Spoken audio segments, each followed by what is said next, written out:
Yeah, you know what time it is. We're gonna make a mullet wig. Ooh. Yeah.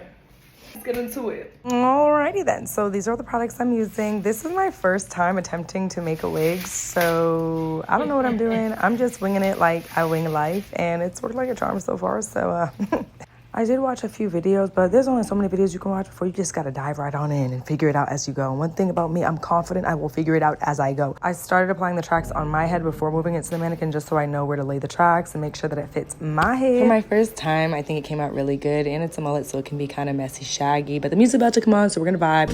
Let me know what you guys think.